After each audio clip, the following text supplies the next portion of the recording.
This video is part of a series that I do each week called One Play Wednesday for week one. This is the second iteration of it. This is going to be a Joker's formation play, actually two of them that Ben Johnson used in their week one win over the Rams.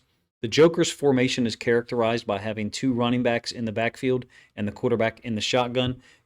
St. Brown is obviously not a running back, so I'm using the formation designation regardless of what the positional value is of a particular player. You've got Gibbs and St. Brown that are both in the backfield. There's been a lot made and talked about in terms of St. Brown's limited production in week one against the Rams. Credit to the defense on some level. How to what degree, I don't know, but the Rams played great defense, I thought.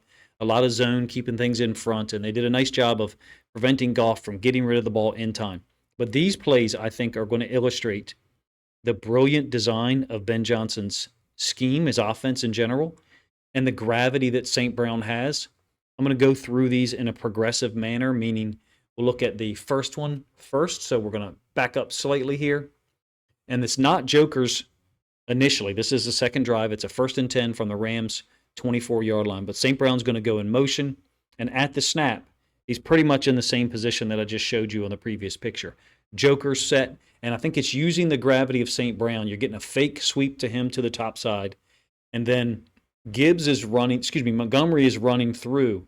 And you get this, I call it second man through concept. And this is, I've seen this 3 times last year, all to the left, for Ben Johnson's offense, I should say, all to the left and all into the boundary. So Goff's going to open up to St. Brown, who's running the sweep path. Watch some of these defenders in here. I think at least 2 of them that are kind of drawn by that attention, by that flow. Number 1, you got 37 who's in man with St. Brown, so he's gone. Number 2, you got the inside linebacker Roseboom, who was a problem for many concepts for Detroit to get anything done. Additional to that, it's Montgomery. I misspoke a moment ago and said Gibbs. It's Montgomery running a wheel out of the backfield. So it looks like you've got one layer to this. Obviously, he's not going to get the football. A second layer, I'm sure Goff is checking that. If no one guards the wheel, we're going to go ahead up there and give Montgomery a chance to make a play. But the real, I think, brilliance of this is the third layer or the third piece of it, and it's a second man through concept. Oftentimes when we say second man through, what we mean is 2 players run through the same area of the field, the same blades of grass. Well, this is turf, so perhaps, better words could be used, but look at where the path that Montgomery went on. It's not the same path. And then check out Laporta coming from the other side of the field. His pre-snap alignment is next to the line. He's been lost by the Rams defense, runs right through where the feet of Montgomery were a moment ago where I paused it. Easy completion into the left flats. Like I said, saw this 3 times last year. Maybe conceptually similar, some would say, to the game-winning touchdown pass to Brock Wright. I don't think so because that was under center. I think this is the same flavor food. Maybe some different seasoning on it, maybe cooked a different way. Same play, end zone angle. Here is Laporta. St. Brown off screen to our left. He's going to come into the screen and then still be in motion at the snap. It's legal because he's moving backwards. So again, 37 is in man, trailing with him. 56 is going to go to our left-hand side of the screen, his left. It looks like you're setting up a wheel to Montgomery. And it's a good job by 51, of identifying that. Nope. Into the boundary, away from the nickel defender. It's 11 personnel, so the nickel defender is set to the field. That's the guy who was chasing St. Brown. I think it's great design. You can't do designed plays like this maybe every snap. That's fine.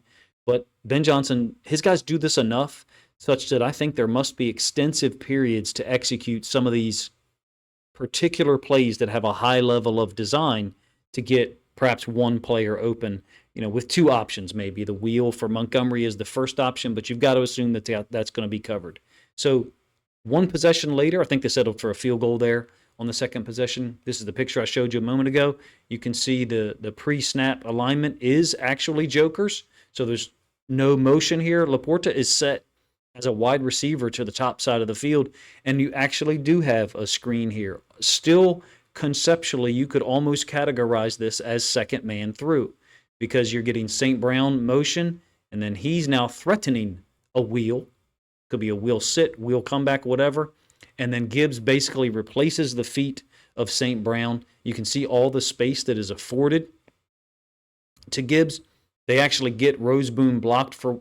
He looked like to me the guy that if you don't get him blocked, the play's going to be hindered or disrupted completely. A little bit fortunate for the Lions. You have an inside linebacker blitz from this side, so I wonder how this would have turned out, what the output would have been if 51 doesn't blitz. When you get the end zone angle back again, you'll see what I mean. So St. Brown, shuffle motion, wheel. He's going to end up off screen. 51, his feet there. He's going to be the blitzer. The 56 ends up having to deal with someone.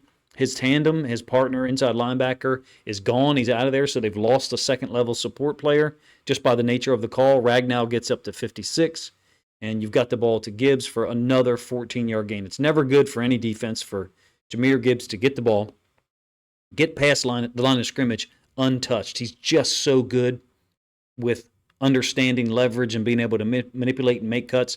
And then when you have offensive linemen, in this case only one really to the outside and a second Zeitler to the inside, just a huge lane. The Rams are fortunate, if you ask me, that it didn't go for more. That possession finishes with the touchdown run by Gibbs, a great effort, obviously. What I like of the two play calls I showed you, if you accept that they are both jokers, I mean, one of them, the first one to Laporta, was pre-snap motion that created a joker's alignment. The second one, they actually lined up there. But I think that's part of the brilliance of what Ben Johnson is showing, is that sometimes it's motion that creates the formation. Sometimes the formation is shown to the defense early. Gibbs finishes with this touchdown, first touchdown of the season, I believe. So what I like about the two plays I showed you, and perhaps I should have covered it with some when I talked about it a moment ago, is the differential timing of the plays versus a direct run play. A direct run play out of that formation, maybe St. Brown runs a wheel and you hand the ball off to Montgomery or you hand the ball off to Gibbs. A direct run play, let's say that it's 1.8 after the snap, something like that. 1.8, we'll call it. That's probably a little slow. A typical play action to release, let's say 2.7. The wheel to Laporta was probably far beyond 2.7 in terms of ball is snapped, when is the ball out of the quarterback's hands and en route to touching another player. So we would track stuff like that, direct run plays, counter or delay run concepts, play action, reverses, because you would get coaches that, and this is not play type, run pass, or direction, or field and boundary. This is a different type of tracking and trying to determine a coach's intention based upon the formation. It would be, how long did they take to get rid of the football, either via handoff, toss, or pass, out of each particular formation? And I think Ben Johnson, I don't know if he utilizes or has ever said the words differential timing, but there is an element where, if you ask me, there's always, out of each formation, a play that's 1.8 seconds in terms of release, probably a direct handoff, 2.5 to 2.7 in, a play action, 3.4 in, and occasionally you get ones that extend out a little bit longer. Maybe my timing there isn't sufficient for you or doesn't make sense, but hopefully the point remains, or the point stands, that Ben Johnson's offense has differential timing to the release of the football to the second player, whoever's going to attack, wide receiver, tight end, running back, whatever. And these two plays I thought were examples of using St. Brown's gravity and changing up the timing, almost like a baseball pitcher who has a fastball that's 96, a couple of other pitches in the 87, 88, 89 range, and then maybe two changeups, one that's a 10 mile per hour differential and one that's 14. And Ben Johnson looks like a guy, as a Major League Baseball pitcher, who's got 6 or 7 pitches. You have no idea which one's coming, and he's even got different versions of each pitch. So those are two plays I picked to show for One Play Wednesday. You guys have to let me know, as Lions fans or football fans in general, if you enjoyed them. I have a whole folder of these that I'm creating, or a whole playlist, I should say, on YouTube that I'll link up here at the end. Appreciate you guys' time.